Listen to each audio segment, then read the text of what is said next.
Faz de conta que nós temos um caso envolvendo testamento agora. Parte prática. Primeira coisa que você vai analisar qual que é? Se é caso de julgamento, vamos imaginar que a primeira coisa que você tem que verificar o quê? Se tem ações conexas ou se tem uma situação em que eu tenho no mesmo processo, mais de uma ação. Ou seja, eu posso ter uma lide originária e uma reconvenção. Então, a primeira coisa, quando você tiver no mesmo processo, mais de uma ação, ou em processos diferentes, ações que vão ser reunidas por conexão, como aconteceu, por exemplo, olha que interessante, na prova de Minas Testamento, era o quê? 2 ações no mesmo processo, lide originária e reconvenção. No caso do TJGO, testamento, o que eram? Processos diferentes, ações diferentes que foram reunidas porque havia uma conexão, embora eu nunca vou concordar com aquela prejudicialidade de Goiás, pelos motivos que eu já explanei. Então, a primeira coisa que vai colocar é o seguinte, é o relatório fundamento decido, se houver essa situação, é o caso de julgamento simultâneo. Por quê? Porque há prejudicialidade, porque há uma lide originária e uma reconvenção, ou porque porque as ações são conexas e tal, é a primeira coisa que você vai analisar quando você for fazer uma sentença em relação a isso. Exemplo, olha só, no primeiro caso, como que você coloca na sua sentença? Ô, gente, pegando na sua mão agora, hein? Se for um caso de conexão, ou seja, 2 processos diferentes, Goiás, as ações devem ser julgadas simultaneamente em razão da conexão e do risco de decisões conflitantes. Como, por exemplo, fiz aí para vocês, ó. Na ação X, o autor pede a invalidade do testamento em razão da incapacidade do testador. Na ação Y, o autor requer a declaração de veracidade da causa mencionada pelo testador para dizer da ação do herdeiro, autor da ação X. Ou seja, um está dizendo que o testamento é inválido, porque o testador é incapaz, numa ação. E o outro, em outra ação, está dizendo que o testamento é válido, tanto é que no testamento o cara foi deserdado. Nesse caso, são 2 processos que devem ser reunidos, porque eles são conexos e há o risco de decisões conflitantes. Então, o que você faz nesse caso? Você coloca aquela frase ali. As ações devem ser julgadas simultaneamente em razão da conexão e do risco de decisões conflitantes.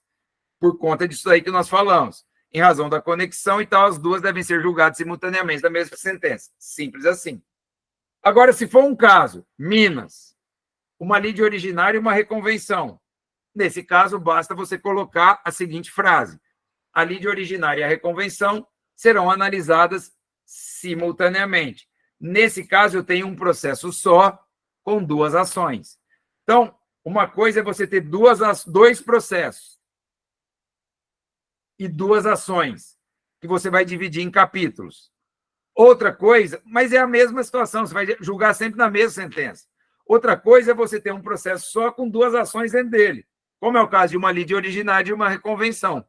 Está claro isso para vocês? Beleza? Bom, então a primeira coisa que você sempre vai ver é o seguinte, se você está trabalhando com mais de uma ação no mesmo processo ou em processos diferentes, é a primeira coisa que você vai analisar. Segunda coisa, verificar se há pedido pendente. Pode ter um pedido pendente. O que é um pedido pendente? Que é sempre analisado. Um pedido de prova, uma expedição de ofício, uma gratuidade. Tranquilo? Antes, olha o exemplo que eu coloquei aí para vocês. Antes de analisar ou antes de apreciar as matérias preliminares, há um pedido pendente de produção de prova pericial, formulado pelo autor. Aqui eu, claro, inventei um caso. A fim de avaliar a condição psicológica do testador. Há um pedido pendente de prova pericial que não foi analisado.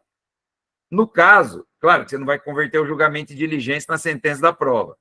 A prova pericial não é necessária, uma vez que foram juntados aos autos perícia psicológica realizados em outros processos, realizados na época em que foi elaborado o testamento, admitidos como prova emprestada. Ademais, após a juntada das perícias realizadas em outro processo, a parte ré informou que não há dúvida quanto ao discernimento do testador.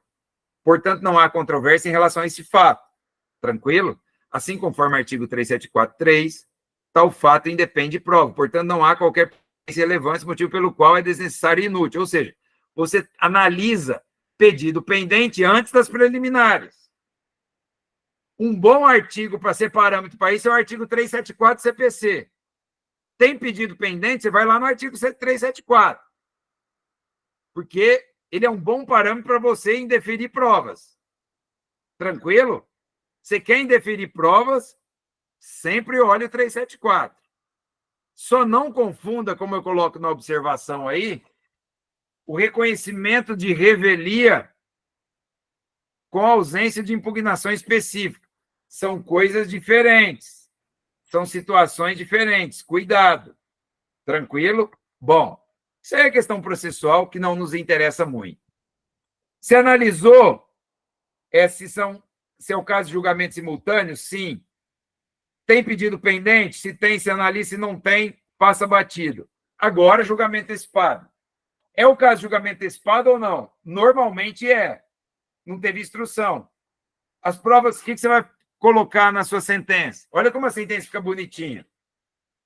As provas produzidas pelas partes autoria e réu, com a inicial e contestação, são suficientes para apreciação do mérito. Nesse sentido, é necessária a produção de outras provas, motivo pelo qual o julgamento será antecipado. Artigo 3551 do CPC. Observação, verificar se não houve produção de provas no curso do processo. Tranquilo? Beleza, gente? É isso. Eu só estou dando uma estruturação para você, porque depois nas próximas aulas nós não vamos falar isso. Isso aí serve para vocês. Isso aí é uma estruturinha que você vai fazer numa sentença. É isso aí. É isso aí. Sua sentença é isso. Aí, veja só. Gente, não tem como. É só seguir isso. Mas o que me interessa não é isso. É como você vai desenvolver os temas de direito material da forma como eu falei para vocês durante toda a nossa conversa hoje.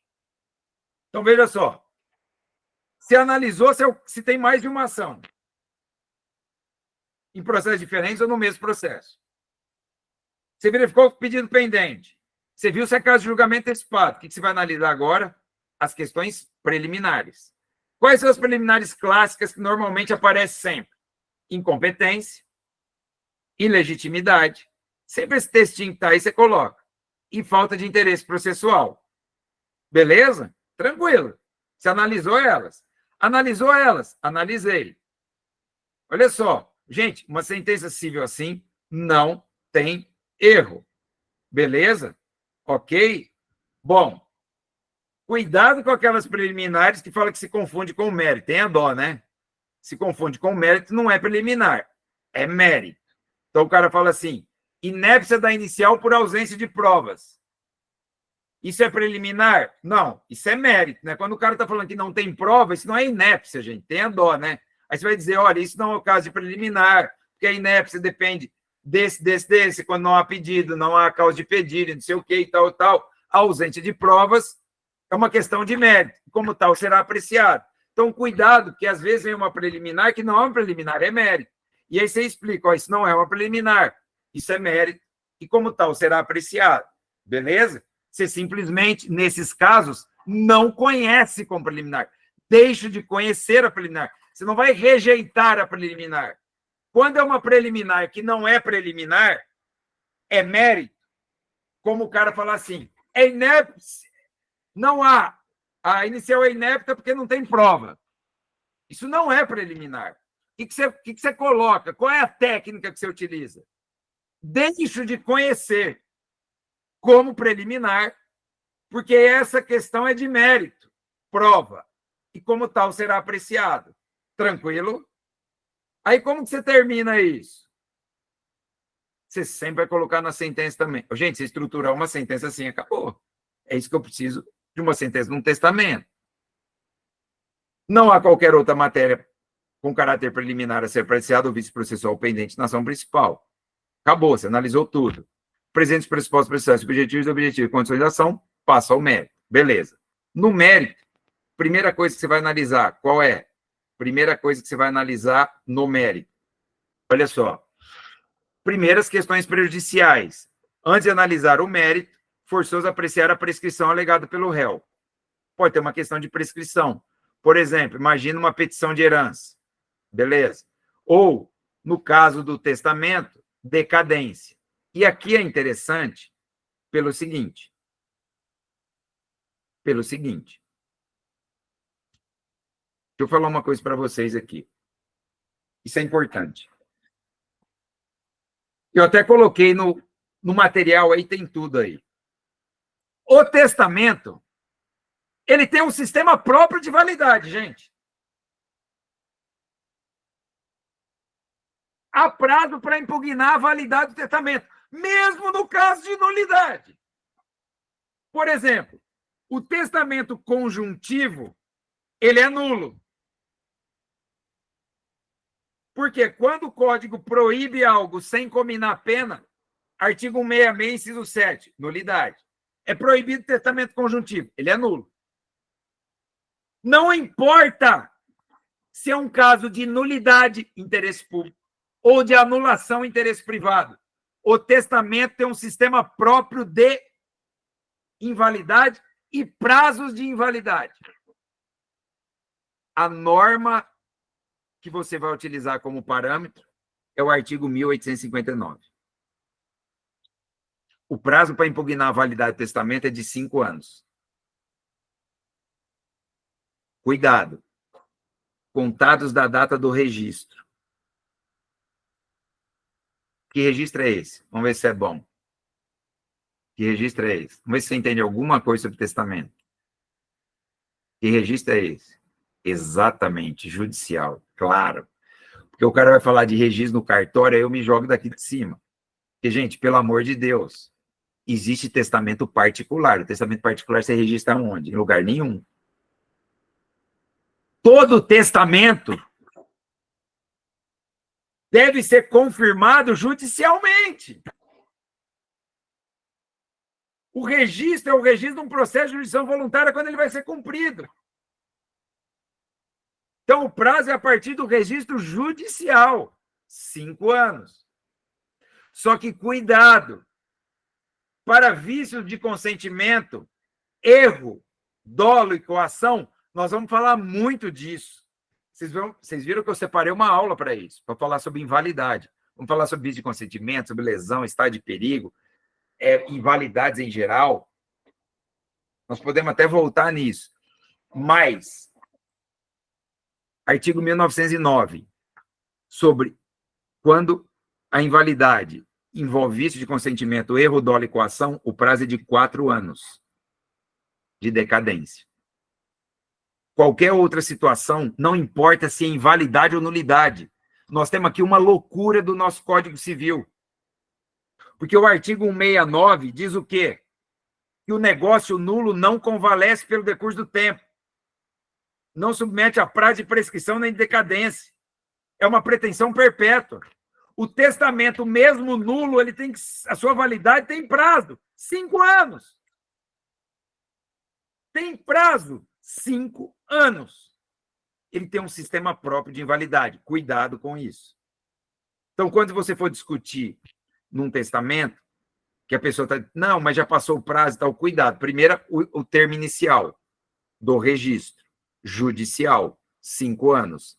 E no caso de erro, dolo e coação, o termo inicial é da ciência, viés subjetivo da actionata. Você sabe a diferença? Esse é decadencial. Esse é decadencial. Aqui não há prazo prescricional. O prazo para testamento, para invalidação, é sempre decadencial. O prazo que pode existir, fundamento, 1859 ou 1909. Vício de consentimento, 1909, erro, dolo e coação. Viés subjetivo da actionata. 1859, viés objetivo da actionata. Gente, o que é a diferença entre viés objetivo e subjetivo? O viés objetivo é quando você tem um ato objetivo para o termo inicial. Qual o viés objetivo aí? O registro do testamento, para invalidar. Lá, no erro, dolo e coação 1909, o prazo de 4 anos começa com a ciência do vício, viés subjetivo. Ou seja, o termo inicial da decadência é com a ciência do vício. o termo inicial da decadência fora vício de consentimento, artigo 1859, é da data do registro do testamento. Então, aqui nós temos uma exceção ao artigo 169, porque mesmo no caso de nulidade, o testamento e sua validade, a impugnação de sua validade, é submetida a um prazo decadencial. É muito doido isso, né? Muito doido mesmo.